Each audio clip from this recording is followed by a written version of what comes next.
UPSC में सफलता के लिए क्या जॉब छोड़नी पड़ती है? ये एक ऐसा सवाल है जो जॉब के साथ यूपीएससी की तैयारी करने वाले एस्पिरेंट मन में जरूर आती है, क्योंकि यूपीएससी कहता है कि इस परीक्षा में सफलता के लिए पूरी तरह से केवल इसको ही समय देना है। ऐसे में 9 से 6 की जॉब करने वाले एस्पिरेंट के मन में अपने सफलता के लिए ये सवाल आना काफी नॉर्मल सी बात है। दोस्तों, अगर आप भी इसी तरह की परेशानी का सामना कर रहे हैं और आपको समझ नहीं आ रहा कि नौकरी के साथ तैयारी कैसे करें या यूपीएससी के लिए आपको नौकरी छोड़नी पड़ेगी, तो परेशान होने की जरूरत नहीं है। आपके इस सवाल का जवाब आपको हमारे इस वीडियो में मिल जाएगा। नमस्कार, स्वागत है आपका प्रभात एग्जाम के हमारे यूट्यूब चैनल पे। अगर आप हमारे चैनल पर पहली बार आए हैं तो हमारे चैनल को लाइक और सब्सक्राइब करना ना भूलें। तो बिना किसी देरी के चलिए शुरुआत करते हैं हम आज की यह वीडियो। ये बात तो हम सभी जानते हैं कि यूपीएससी में सक्सेस के लिए आपको अपना पूरा समय केवल इसी परीक्षा को देना ही पड़ेगा। लेकिन अगर आप नौकरी कर रहे हैं तो ऐसे में परीक्षा को आप सिर्फ 4 से 5 घंटे का समय ही दे सकते हैं।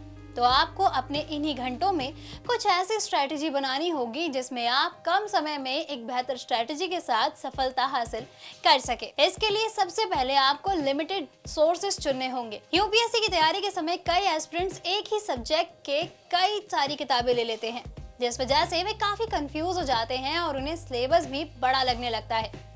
इस गलती के चलते वे समय से अपना सिलेबस पूरा नहीं कर पाते।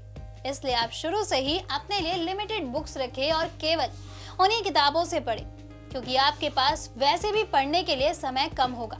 ऐसे में ज्यादा किताबों से पढ़ना समय बर्बाद करना ही है।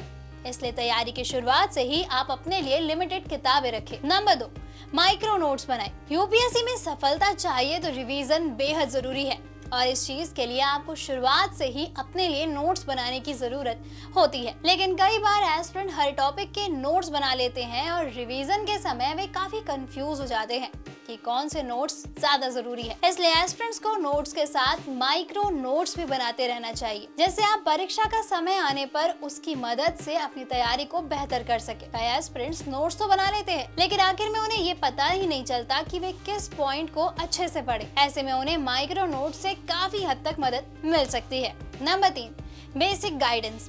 अगर आप पहली बार यूपीएससी की परीक्षा में हिस्सा ले रहे हैं और इसके साथ ही आप जॉब के साथ इसके लिए तैयारी कर रहे हैं, तो ऐसे में आपको शुरुआत से ही एक बेहतर गाइडेंस की जरूरत है। इसके लिए आप सबसे पहले अपने लिए एक बेहतर स्ट्रेटेजी बनाएं, वो भी इस स्ट्रेटेजी को आप टॉपर्स की स्ट्रेटेजी से कुछ रिलेट करता हुआ बनाएं, जिसकी मदद से आप अपनी तैयारी को आसानी से कर सके। साथ ही आप इसके लिए एक अच्छा टाइम टेबल भी बनाएं, जिससे आप ऑफिस की टाइमिंग के हिसाब से अपनी तैयारी कर सके। Number 4, time management. जॉब के साथ यूपीएससी की तैयारी करते समय टाइम मैनेजमेंट काफी इंपॉर्टेंट रोल निभाता है, जिससे आप ऑफिस के साथ अपने पढ़ने के समय को भी मैनेज कर सके। इसके लिए आप अपने ऑफिस के छोटे छोटे ब्रेक्स का इस्तेमाल अपने नोट्स पढ़ने के लिए या न्यूज़पेपर से करंट अफेयर्स पढ़ने के लिए निकाल सकते हैं।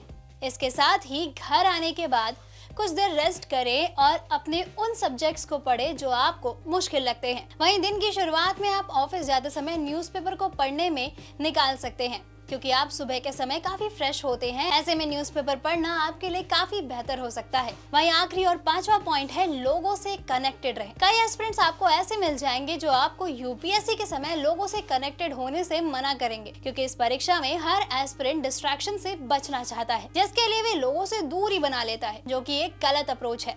ऐसे में आपको लोगों से कनेक्टेड रहना चाहिए, जिससे आप हर किसी टॉपिक को उनके साथ डिस्कस कर सके और उनके पॉइंट्स को भी अपनी तैयारी के लिए यूज कर सके। इससे आपके पास हर टॉपिक के बारे में कई सारी जानकारियां होंगी जो मुख्य परीक्षा में आपके बेहद काम आएंगी। तो दोस्तों, ये थे कुछ टिप्स और पॉइंट्स जिसकी मदद से आप बिना जॉब छोड़े अपनी यूपीएससी की तैयारी को कंटिन्यू कर सकते हैं। अगर आपको हमारी वीडियो पसंद आई हो तो इसे अपने दोस्तों के साथ जरूर शेयर करें, और अगर आपके पास हमारे लिए कोई भी सवाल हो तो उसे कमेंट में लिख के हमें जरूर बताएं।